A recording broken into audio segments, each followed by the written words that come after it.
ಮಧುಚಂದ್ರದ ಬದಲು ಯಮಲೋಕದ ದಾರಿ ತೋರಿಸಿದ ಪ್ರಿಯತಮ, ತನಿಖೆಯ ದಿಕ್ಕು ತಪ್ಪಿಸಿದ್ದ ಕದೀಮ, ಕೊನೆಗೂ ಸಿಕ್ಕಿದ್ದ ಪ್ರೀತಿಯ ಹಂತಕ. ಅವನೊಬ್ಬ ಪಾಗಲ್ ಪ್ರೇಮಿ. ಪ್ರೀತ್ಸೆ ಎಂದು ಹುಡುಗಿಯ ಹಿಂದೆ ಬಿದ್ದು ಪ್ರೇಮ ಪಾಶದಲ್ಲಿ ಹಿಡಿದಿಟ್ಟಿದ್ದ. ಬಾನಲ್ಲೇ ಮಧುಚಂದ್ರಕ್ಕೆ ಎನ್ನುತ್ತಾ ಕರೆದು ಆಕೆಗೆ ಯಮಲೋಕದ ಹಾದಿ ತೋರಿಸಿದ್ದ. ನಂತರ ನಾನಲ್ಲ ಎನ್ನುತ್ತಾ ಕಾಲ ತಳ್ಳಿದವ ಕೊನೆಗೂ ಪೊಲೀಸರ ಅತಿಥಿಯಾಗಿದ್ದಾನೆ. ಬಾನಲ್ಲೇ ಮಧುಚಂದ್ರಕ್ಕೆ ಎಂಬ ಸಿನಿಮಾ ಮಾದರಿಯಲ್ಲೇ ಮೇಘಾಲಯದಲ್ಲಿ ಗಂಡನ ಜೊತೆ ಮಧುಚಂದ್ರಕ್ಕೆ ತೆರಳಿದ್ದ ಪತ್ನಿಯು ಗಂಡನನ್ನ ಕೊಲೆ ಮಾಡಿ ಪ್ರಪಾತಕ್ಕೆ ಶವ ಹಾಕಿದ ಪ್ರಕರಣ ದೇಶಾದ್ಯಂತ ಸಂಚಲನ ಮೂಡಿಸಿದೆ. ಜನಮಾನಸದಿಂದ ಮಾಸುವ ಮುನ್ನವೇ ಗದಗಿನಲ್ಲೊಬ್ಬ ಯುವಕ ಪ್ರೀತಿಸಿದ ಹುಡುಗಿಯನ್ನೇ ಹತ್ಯೆ ಮಾಡಿರೋದು ಪೊಲೀಸ್ ತನಿಖೆಯಿಂದ ಬಹಿರಂಗವಾಗಿದೆ.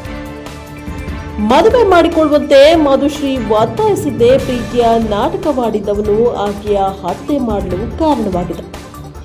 5 ವರ್ಷಗಳಿಂದ ಪ್ರೀತಿಸಿದ ಹುಡುಗಿಯನ್ನ ಕೊಲೆ ಮಾಡಿ ಹೂತು ಹಾಕಿ ನಂತರ ಕೊಳೆತ ಶವದ ರುಂಡವನ್ನ ಬೇರೆಡೆ ಹೂತಿಟ್ಟು ಪೊಲೀಸ್ ತನಿಖೆಯನ್ನ ದಿಕ್ಕು ತಪ್ಪಿಸುವ ಯತ್ನವನ್ನ ಆರೋಪಿ ಮಾಡಿದ್ದಾನೆ. ಈ ನಡುವೆ ಪೊಲೀಸರು ತಮ್ಮದೇ ವಿಧಾನದಲ್ಲಿ ತನಿಖೆಗೆ ಗುರಿಪಡಿಸಿದಾಗ ಮಧುವನ್ನ ಕೊಲೆ ಮಾಡಿದ್ದಾಗಿ ಒಪ್ಪಿಕೊಂಡಿದ್ದು ಭೀಕರ ಹತ್ಯೆಯ ಪ್ರಕರಣವೊಂದು ಬೆಳಕಿಗೆ ಬಂದಂತಾಗಿದೆ. ಸತೀಶ್ ಮತ್ತು ಮಧುಶ್ರೀ ಪರಸ್ಪರ ಪ್ರೀತಿಸುತ್ತಿರೋದು ಮಧುಶ್ರೀ ಪಾಲಕರಿಗೆ ತಿಳಿದಿತ್ತು. ಹೀಗಾಗಿ ಮಧುಶ್ರೀಯನ್ನ ಸಂಬಂಧಿಕರ ಮನೆಯಲ್ಲಿ ಇಟ್ಟಿದ್ರು. ವರ್ಷಗಳ ಕಾಲ ಪ್ರೀತಿಯ ಬಲೆಯಲ್ಲಿದ್ದ ಮಧುಶ್ರೀ ಮದುವೆ ಮಾಡಿಕೊಳ್ಳುವಂತೆ ಸತೀಶ್ನಿಗೆ ಒತ್ತಾಯಿಸ್ತಾ ಇದ್ರು.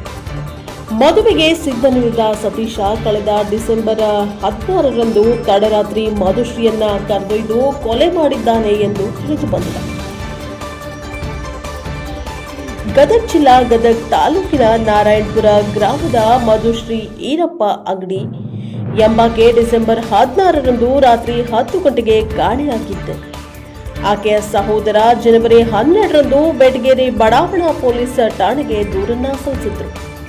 ಅದೇ ಗ್ರಾಮದ ಸತೀಶ್ ಹಿರೇಮಠ್ ಎಂಬಾತನ ಮೇಲೆ ಅನುಮಾನವನ್ನ ಕೂಡ ವ್ಯಕ್ತಪಡಿಸಿದ್ರು. ಸಿಪಿಐ ಧೀರಜ್ ಶಿಂದೆ ನೇತೃತ್ವದಲ್ಲಿ ತಂಡಗಳನ್ನು ರಚನೆ ಮಾಡಿ ತನಿಖೆ ನಡೆಸಿದ ಪೊಲೀಸರು ಹತ್ಯೆ ಪ್ರಕರಣವನ್ನ ಭೇದಿಸಿದ್ದಾರೆ. ತನಿಖೆ ವೇಳೆ ಹಲವಾರು ಬಾರಿ ಪೊಲೀಸರ ದಿಕ್ಕು ತಪ್ಪಿಸಿದ್ದ ಸತೀಶ ಹಿರೇಮಠ್ ಕೊನೆಗೂ ಕೊಲೆ ಮಾಡಿದ್ದನ್ನ ಒಪ್ಪಿಕೊಂಡಿದ್ದಾನೆ. ನಾರಾಯಣಪುರ ನಿವಾಸಿ ಸತೀಶ್ ಹಿರೇಮಠ್ ಡಿಸೆಂಬರ್ 16ರಂದು ಮಧುಶ್ರೀಯನ್ನ ಬೈಕ್ ಮೇಲೆ ಕೂಡಿಸಿಕೊಂಡು ಹೋಗಿದ್ದ ದೃಶ್ಯ ಸಿಸಿಟಿವಿ ಕ್ಯಾಮೆರಾದಲ್ಲಿ ಸೆರೆಯಾಗಿತ್ತು. ಸತೀಶ್ನನ್ನ ವಿಚಾರಿಸಿದಾಗ ಡಿಸೆಂಬರ್ 16ರಂದು ರಾತ್ರಿ ಹಾಚಗೇರಿ ಗ್ರಾಮದಲ್ಲಿ ಮಧುಶ್ರೀಯನ್ನ ಬಿಟ್ಟು ಬಂದಿರುವುದಾಗಿ ತಿಳಿಸಿದ್ದ. ತನಿಖೆ ತೀವ್ರಗೊಳಿಸಿದಾಗ ಅಪಘಾತದಲ್ಲಿ ಮಧುಶ್ರೀ ತೀರಿಕೊಂಡಿದ್ದಾಳೆ. ಆಕೆಯನ್ನ ಸಮೀಪದ ಹಾಚಗೇರಿ ಗ್ರಾಮದ ಬಳಿಯ ಹಳ್ಳದಲ್ಲಿ ಹೂತು ಹಾಕಿದ್ದಾಗಿ ಹೇಳಿಕೆ ನೀಡಿದ್ದ. ಆದರೆ ಆತ ಹೇಳಿದ ಸ್ಥಳದಲ್ಲಿ ಶೋಧನೆ ನಡೆಸಿದಾಗ ಪೊಲೀಸರಿಗೆ ಯಾವುದೇ ಶವ ಸಿಕ್ಕಿರೋದಿಲ್ಲ. ಪೊಲೀಸರು ಸತೀಶ್ನ ಮೊಬೈಲ್ ನಂಬರ್ ಲೊಕೇಶನ್ನ ತಡಕಾಡಿದ್ರೂ ಪ್ರಯೋಜನವಾಗಿರಲಿಲ್ಲ. ಆದರೆ ಎಂತಹ ಆರೋಪಿ ಕೂಡ ಒಂದಾದ್ರೂ ಸಾಕ್ಷ್ಯವನ್ನ ಬಿಟ್ಟಿರ್ತಾನೆ ಎಂಬಂತೆ ಪೊಲೀಸರು ತನಿಖೆ ಮುಂದುವರಿಸಿದಾಗ ಸತೀಶ್ ಇನ್ನೊಂದು ಸಿಮ್ ಬಳಸುತ್ತಿದ್ದು ಸಿಡಿಆರ್ ತಂತ್ರಾಂಶದ ವಿಶ್ಲೇಷಣೆಯಲ್ಲಿ ಪತ್ತೆಯಾಗಿತ್ತು.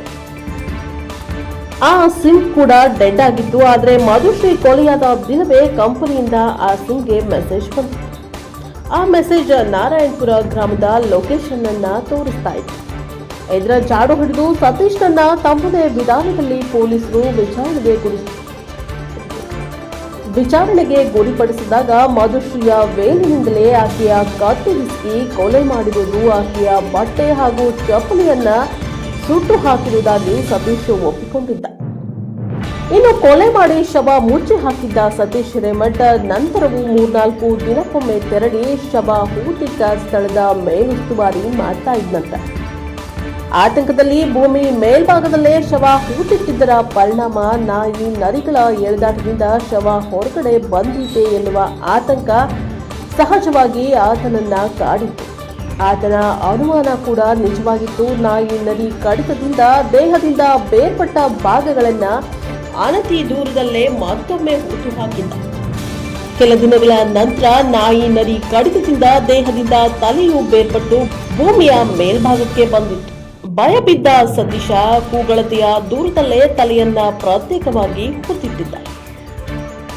ಈವರೆಗೆ ಮಧುಶ್ರೀ ದೇಹದ ಕೆಲ ಅಂಗಾಂಗಗಳು ಮತ್ತು ತಲೆಬುರುಡೆ ಸಿಕ್ಕಿಲ್ಲ. ಹಿರಿಯ ಅಧಿಕಾರಿಗಳ ಮಾರ್ಗದರ್ಶನದಲ್ಲಿ ಪ್ರಕರಣವನ್ನ ಯಶಸ್ವಿಯಾಗಿ ಭೇದಿಸಿರುವ ಬೆಟಗೇರಿ ಬಡಾವಣೆ ಠಾಣೆ ಪೊಲೀಸರು ತಲೆಬುರುಡೆಗಾಗಿ ಶೋಧ ಮುಂದುವರೆಸಿದ್ದಾರೆ.